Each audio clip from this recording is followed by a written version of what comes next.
class. All right, friends, welcome. A very hearty welcome to, welcome to Daily Power Parsha. Today is Friday, April 30th, 2021, a day in which my internet is a little wonky, but nonetheless, we are going to study Torah together as we conclude our Torah exploration for the Torah portion of Emor. Once again, today's class, this whole week's learning is sponsored by our DPP community in honor of Ray and in memory of Ray's sister Lillian. May her memory indeed be for a blessing and bring blessings upon Ray and the entire mishpacha. And may Lillian's inspiration continue to inspire all of us and give us all the blessings that we need. Thank you very much. Thank you. Of course. Okay, I'm going to share my screen and we're going to jump right into our conversation. So let me see how to do that. Share.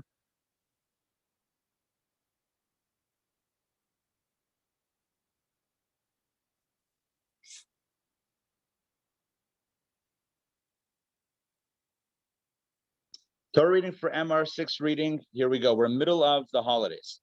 Leviticus chapter 23. And the Lord spoke to Moses, saying, speak to the children of Israel, saying, on the 15th day of the 7th month is the festival of Sukkot, a 7-day period to the Lord. So here we have our next holiday. Remember, middle of this portion, this parsha, we segued away from conversations about the priests and ritual purity and impurity, and we spoke about the ritual obligations for the holidays. We went through Passover, we went through the bringing of the Omer, the counting of the Omer, we went through, what did we go through previously? All right, other things, and now we went through Rosh Hashanah, Yom Kippur. Now we're speaking about Sukkot. So it begins on the 15th day of the 7th month, which is Tishrei, and it's a 7-day holiday. The Torah continues, verse 35. On the first day of the holiday, it is a holy occasion. And what does that mean? It means you shall not perform any work of labor. So holy occasion kind of is defined as a day in which work, avodah, work is prohibited, or malacha is prohibited. 36. For a 7-day period, you shall bring a fire offering to the Lord. So here we're more focused on the offerings, because it is Leviticus, than perhaps other themes, but although we'll get to other things as well. But the first thing it mentions is about the offering. So we need to bring a fire offering to the Lord, which is a burnt offering. On the 8th day, it shall be a holy occasion for you, and you shall bring a fire offering to the Lord. So the 7 days are Sukkot, and the 8th day, B'Yom HaShmini, the 8th day is a new holiday. It's another holiday. It's another fire offering to the Lord. It is a day of detention. It's Atzeret. Detention, I don't know if that sounds right. Detention usually means when a kid is misbehaving in school and they're sent to detention. But in this context, it means it's a day in which we're meant to remain with God after the 7 days. You shall not perform any work of labor. I'll tell you the analogy that our sages say. It's like a king or maybe a father or whoever that has the mishpacha. People gather, families gathering, for 7 days, and then everyone's time to go home. And the father says, or the parents say, you know what, can you stay one more day? Just one more day, if you can stay, and we'll celebrate together. So that's kind of like what this is. It's the day of detention or retention. It's a day of remaining with God one more day. After the whole month of Tishrei, you have Rosh Hashanah, Yom Kippur, 7 days of Sukkot. We don't run away right after the holiday. We have one more day of holiday. We add an additional day. Verse 37. All right, these are God's appointed holy days. These are the holidays that you shall designate them as holy occasions on which to offer up a fire offering to the Lord, burnt offering and meal offering, sacrifice and libations, the requirement of each day on its day. Again, because we're discussing the holidays in the book of Leviticus, which is all about the temple and the priests and the service, so a major focus in the holidays is about what sacrifices are brought. And so the Torah is detailing what's done on a holiday. You offer up fire offerings, burnt offerings, meal offerings, sacrifices, libations, right? Every holiday per its specific requirement. Rabbi. And this is, Yes, right. Are you talking about Shemini Atzeret or no? We are talking about Shmini Atzeret. Yes, the 8th day, which is the day of Atzeret, or Right. Shmini Atzeret. Yeah, yeah. The question though is, this was trying to kind of like bavarin for what like preempt is, why is Passover just a 7-day holiday, right? And Right. Sukkot is an 8-day holiday. So, well, the simple answer is because the Torah says that. The Torah says that it's a 7-day holiday, and then on the 8th day is another day. It's a day of Atzeret, Shmini Atzeret. The question is why, and I said after Tishrei, so it's hard to say goodbye. So Hashem says, you know what? Give me one more day. You had your Sukkot celebration. You had 7 days of Sukkot. Give me one more day. New holiday, Shmini Atzeret, the 8th day of holding on to you, so to speak. 7th day of Atzeret, this detention. I guess you could use that word. God says, you're with me. Come with me. God says, let's celebrate one more day together. So it's actually a beautiful theme.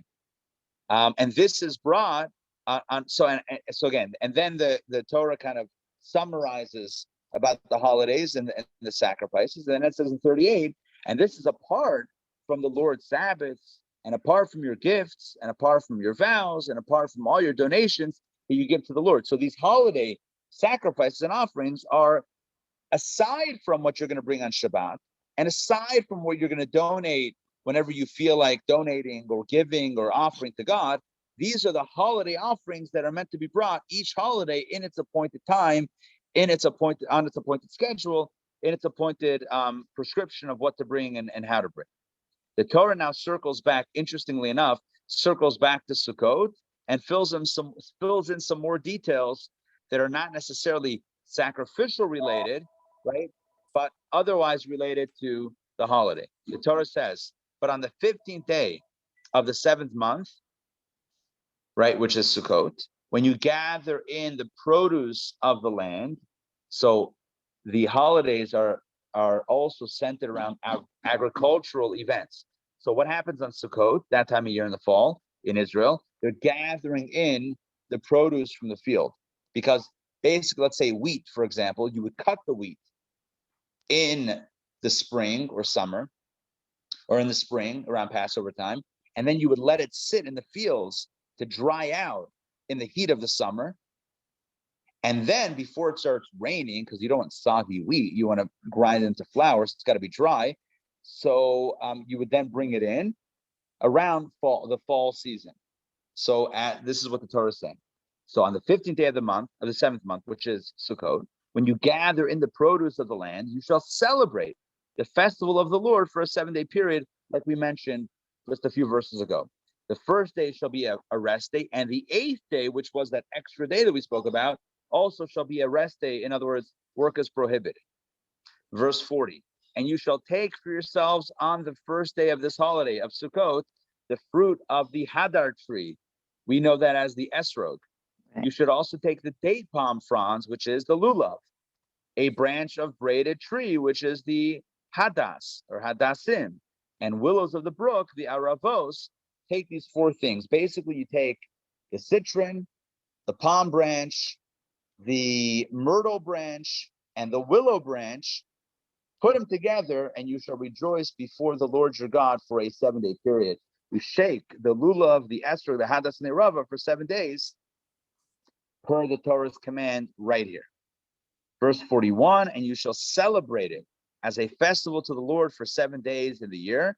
It keeps on mentioning this. It's a 7-day holiday. All right, we got it. It is an eternal statute throughout your generations that you celebrate it in the 7th month. So we always do it till today. So go to celebrate it, 7-day holiday. You take the lulav, the esrog, the hadas, the arava, you bind them together. And we also try to do it in a sukkah. Verse 42, for a 7-day period, you shall live in booths, in Sukkot, in sukkahs, in booths. Every resident among the Israelites shall live in booths. So that's what we call a sukkah. We build it in the front yard, in the backyard. It has to be a temporary structure that goes outside under the stars or under the sky. No trees overlapping. It's got to go directly under the sky, and it's meant to be a temporary structure. Why do you build these sukkot, these booths? 43, in order that your ensuing generation should know that I had the children of Israel live in booths when I took them out of the land of Egypt. I am the Lord your God. In other words, I housed them in temporary structures when I took them out of Egypt. And still they went with me, God says. We lived in a shack, and yet you still followed me, and you still were committed, and you didn't run the other way. And that is a beautiful thing. And so essentially what God is saying is, I want you to remember my joy and your joy in our first apartment together when you lived in the huts. Every year build a hut, live in it for 7 days, eat in it for 7 days, to remind ourselves of the origin of the Jewish people. Verse 44, and Moses told the children of Israel these laws of the Lord's appointed holy days. Moses communicated the holiday info to the Jewish people. I want to show Rashi's commentary. I love that I can do this on a phone. Rashi says about the booths, Rashi says, not so fast. It wasn't the physical booths, it was spiritual booths. Take a look. Build a sukkah because I had the children of Israel live in booths. Rashi says these were the clouds of glory with which God enveloped the Jewish people in the desert, forming a protective shelter for them against wild beasts and enemies. So there's actually two, and he quotes Sukkah 11b, which is the Talmud. There are actually two opinions in the Talmud. One opinion says what I said before, which is the physical booths, and the other one says no, we're not commemorating the physical tents or huts that they lived in the desert. We're commemorating the miraculous clouds of glory that protected the Jewish people. That's what we are commemorating. So a bit of a distinction, but yet both are beautiful in their own right. Okay. Can you guys see me, or do you see still my screen with the text? What do you guys see? Now we see Each other. We see each other. The We don't see gallery. you. the gallery. Okay. All right. So now you can see me.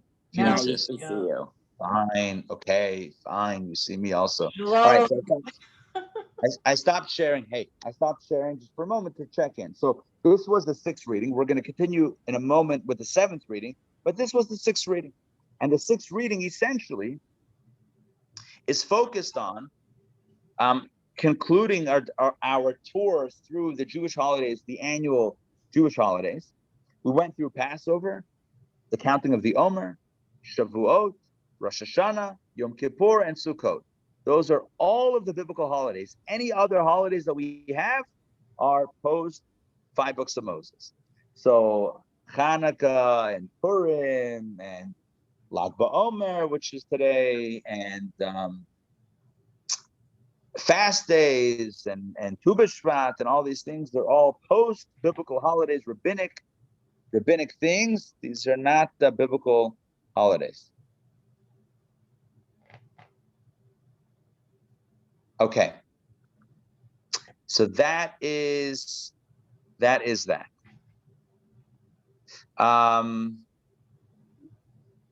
Okay. Make sense? All right. And again, the main focus was which sacrifices are brought on that holiday. Leviticus. It's all about the sacrifices. But at the end, the Torah circles back and says, oh, by the way, with the Sukkot, you got to mention also, you got to get your lulav, esrog, hadas, and arav. You got to get the 4 plants and do some shaking for 7 days and build yourselves a hut. So it kind of circles back to, the protocol that we have till today for Sukkot, because we don't do the sacrifices, but we do the other items. Okay, now we're ready to jump into the 7th reading, which tells a story, a very strange story. Tells a story of the blasphemer or blasphemer. I'm not sure how to pronounce it. The one who blasphemed the divine name, who cursed God. What's the story? What's the background story? So the background story that's told is as follows. There was a fellow, I'm going to pull up all the details here for myself. There was a fellow who was the son of a Jewish woman who had been assaulted, violated by an Egyptian taskmaster. So again, this is back in Egypt. There was a woman who was I think it might have been even related to the Egyptian that Moses killed. I think it was something along those lines, maybe even connected. I don't remember. I can't say this with certainty, but it might even be related to the Egyptian. Remember, the Egyptian was beating up a guy, Yes. a Jew, and Moses killed the Egyptian. Yeah. So why was the Egyptian beating up the man? So I believe the story was that this Egyptian was actually also violating this guy's wife, and to make sure that he didn't cause any problems, he was beating him up or trying to kill him, so that to silence the husband. I believe this was all connected. Either way, there was one woman, Jewish woman, who had been violated by an Egyptian, and she got pregnant from that violation. And she gave birth to a son. The son is Jewish because the mother was Jewish. But here's the challenge. What tribe is the son? Tribal affiliation, as we've talked about multiple times in these classes, the Jewish identity goes by the mother. The tribal affiliation goes by the father. So this guy's father was an Egyptian. So what tribe did he belong in? And you have to understand that when they built the Mishkan, they encamped around the Mishkan, around the tabernacle, by their tribes. And so here you have this young man who sets up his tent near his mother's tribe. And basically the fellow tribe mate said, look, young man, you're not of this tribe, right? Because your father is not of this tribe, whatever tribe that was. It's not you're Jewish, but this is not your tribe. Now, it may sound harsh, right? Because where's he supposed to go? If not near his mother's tribe, then who else? Was he going to go back to Egypt? Where are you sending him exactly? So I don't have an answer for that piece of it. But essentially, there was a court case that came up about whether or not he belongs to this tribe. And the court, or Moses, I'm assuming it was Moses, right? Or the court, or whoever was, said, no, it goes by the tribe, and that's patrilineal, and that's the father, and you're not of this tribe because your father wasn't of this tribe. He was so upset at the ruling, he basically uttered a word in God's name and cursed God, right? You can imagine a phrase that's, like a frustration phrase or a negative phrase, cursing God. Okay, fine. So that's what he did. And the Torah said, it's part of the 10 Commandments, right? You cannot curse God's name. So now they brought this case to Moses, right? It's never the original issue. It's always it's always what happens next. Right? It's always the cover up or whatever it is. It's always the next piece. So now they come to Moses and they're like, okay, what do we do now? This guy cursed God's name.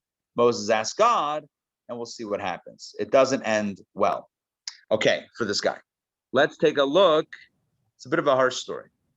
Rabbi, what about, yes. So following up from yesterday's class, with the Messiah, and when we're all, reinstated, are we going to find our tribes? Because we don't know our tribes now. That's a really good question. I believe there will be some clarity in Messianic times. I believe that's one of the things. Although at the same time, I think it also says that Mashiach is not about, kicking people out who think they're in, but it is also going to be clarifying as far as, who's what, where, when. Anyway, we have to look that up a little bit more, but that's my recollection is that there's a piece of that as well. Okay, I'm going to share my screen. Let's pull the text up once again. No, I want to pull up. Okay, can you guys see the text? Is it coming up? Yes. All right, thank you. Reading number 7, Leviticus chapter 4, verse 1. Well, it starts off innocently enough, and then it segues to this guy. And the Lord spoke to Moses, saying, command the children of Israel, and they shall take to you pure olive oil crushed for lighting to kindle the lamps continually. Again, even though this mitzvah was not for the priests, it's related to the priestly service of lighting the menorah. So the commandment is to tell the people to prepare oil to then go to the priest for lighting the menorah. Outside the dividing curtain of the testimony in the tent of meeting, Aaron shall set it up before the Lord from evening to morning continually. This shall be an eternal statute for your generation. So essentially what he's saying is that the menorah is set up in that temple building. Remember, there's like the outdoor area and then the indoor area. And there were two chambers, the inner chamber and the inner chamber that housed the ark, but not the innermost chamber. The other chamber, it was still in an inner chamber, housed three things: the showbread table, the inner altar for incense, and the menorah. So here, the olive oil is prepared by the people, and then Aaron, the high priest, shall set it up every day to light the menorah. Every day in the evening until morning, it needs to burn. By the way, that's what the Jews were doing in the story of Hanukkah when they were trying to light the menorah and they were looking for oil. They were literally doing this mitzvah of setting up, putting oil in and lighting the menorah. And that's why they couldn't, because they didn't have the oil. And then they found it and it lasted for 8 days, etc. Okay, but this is the mitzvah to light the menorah. Let's continue. Verse 4, upon the pure menorah, he shall set up the lamps. That means like oil, wick, etc. before the Lord continually. And you shall take fine flour and bake it into 12 loaves. Each loaf shall be made from 2/10 of an ephah of flour. And you shall place them into 2 stacks, 6 in each stack upon the pure table before the Lord. So now we have a discussion about another item in that space. We talked about the menorah. Now we talk about the showbread table. And that was a golden table that had stacks. Again, I would pull up a picture maybe. But remember, it's the one that had 2 columns of like a baker's rack almost, but made out of gold. And on those were supposed to go 2 stacks of 6 loaves, 6 vertically one side, and next to it 6 going up next to it. So again, verse 6, you shall place them in 2 stacks, 6 in each stack upon the pure table before the Lord. By the way, this is where the Kabbalistic custom comes from, to braid a challah of 12 strands to remind us of the 12 loaves that were always in this holy space before God. 12 loaves. Again, some have the custom to braid their Shabbos challah with 12 strands. It's a very complicated braid, a 12-stranded braid, but it's got mystical, it's a mystical tradition and based on this mitzvah. Let's continue. Verse 7, you shall place pure frankincense spice along each stack, like a spoon of frankincense next to each stack, and it shall be a reminder for the bread, a fire offering to the Lord. Each and every Shabbat day, he shall set it up before the Lord to be there continuously from the children of Israel in eternal covenant. Essentially, what that means is that every Shabbos they would replace the loaves with new loaves, and they would stay fresh from week to week.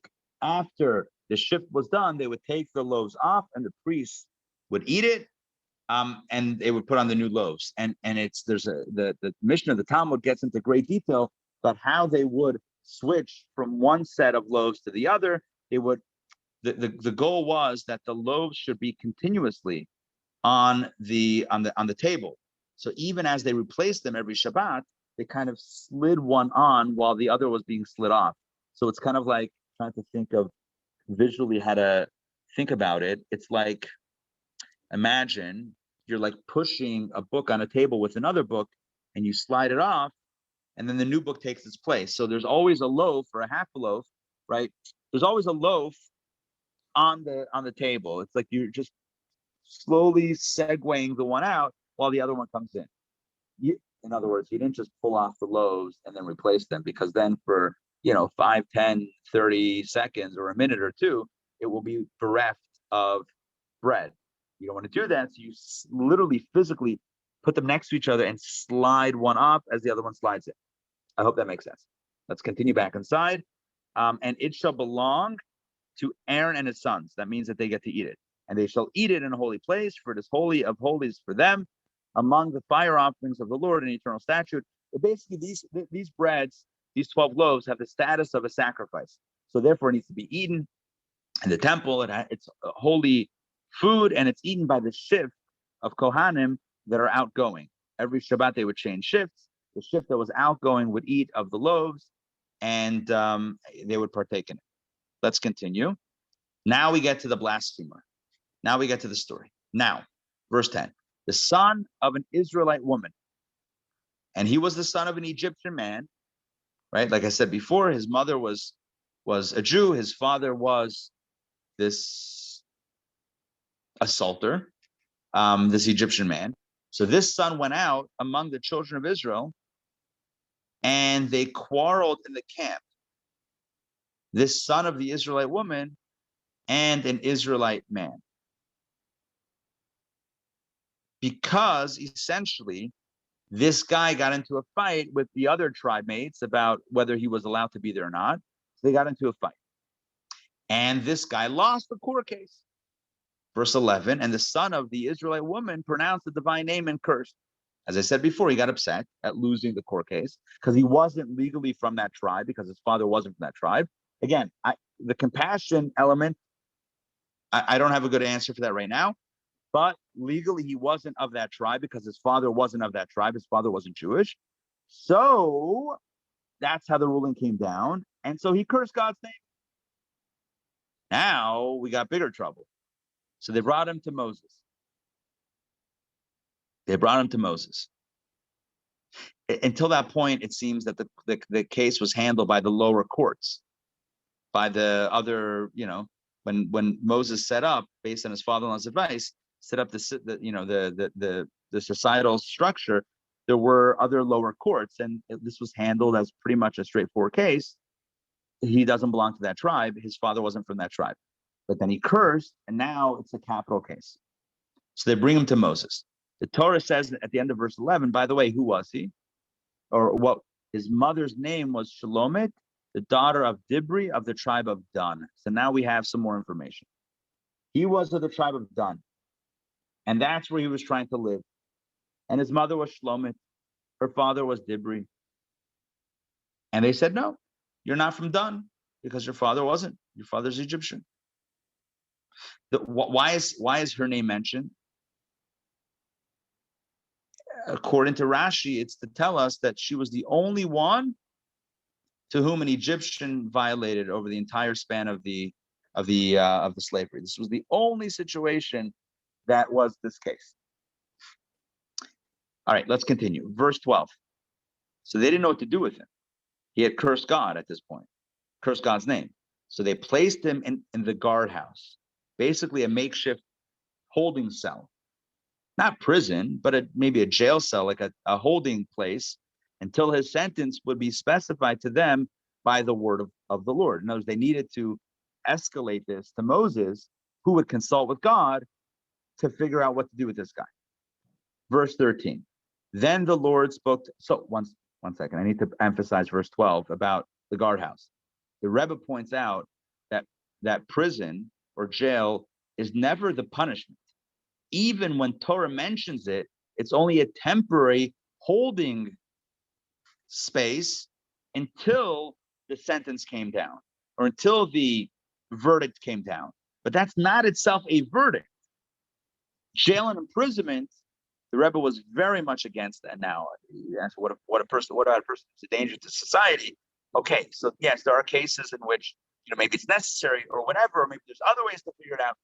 But either way, as just like as a default thing. Oh yeah, you stole money, so you're going to go to jail. That's not kesher. What's the connection? Stole money, go to jail. You want to punish? There's other ways to punish. You want to get the money back? There's other ways to get the money back. So again, the Rebbe emphasizes here that this guardhouse was only used as a temporary holding until the sentence actually came down.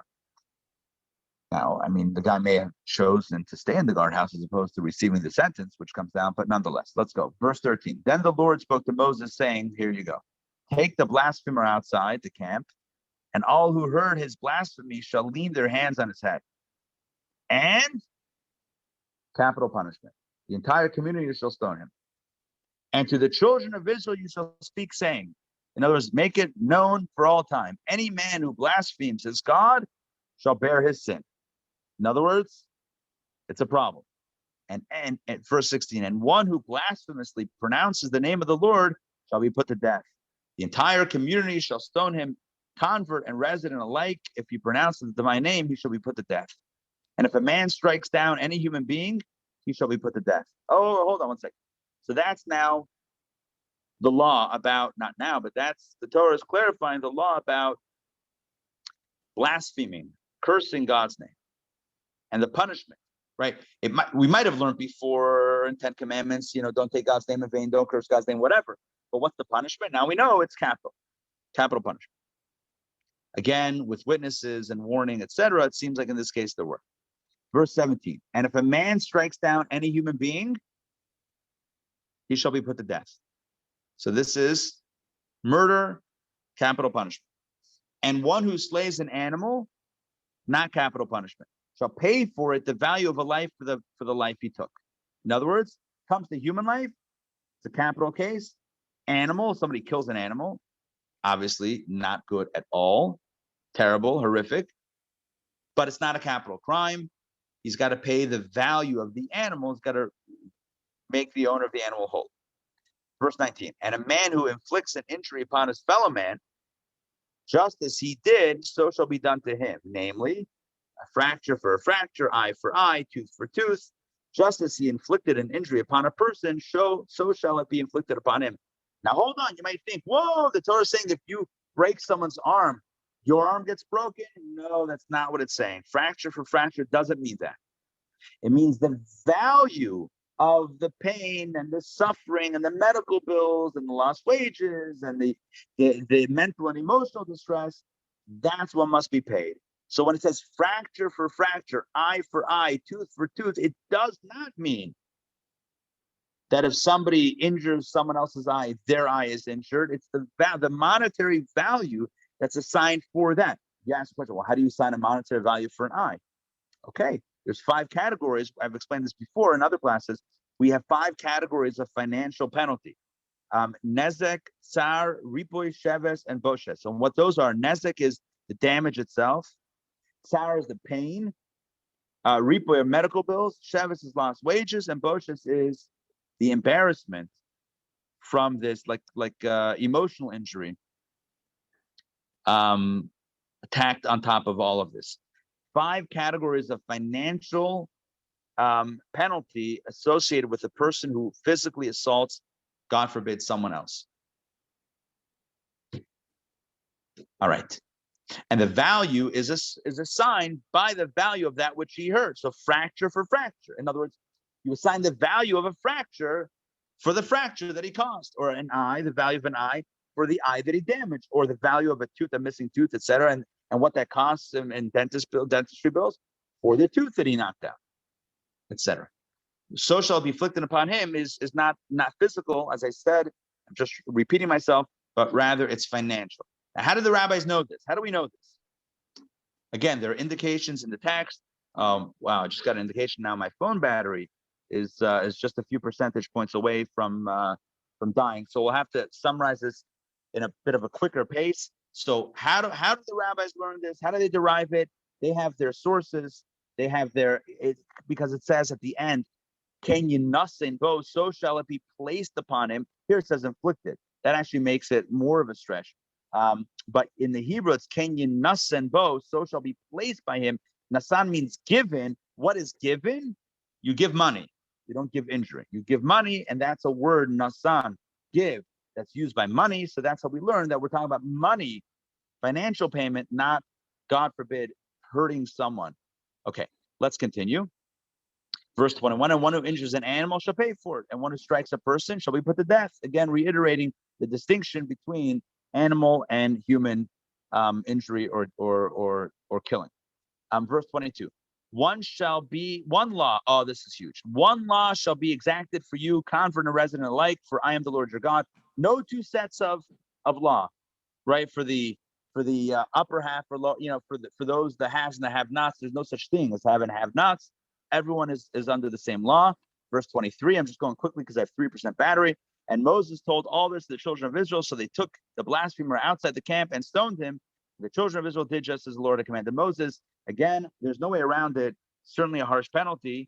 But the way that I can what I can say with surety is I didn't write the laws. So don't blame the messenger. But clearly this is a capital case, and in that case, there were the witnesses and the warning that elevated to that punishment. I'm just walking around because I'm now on my phone, so why not?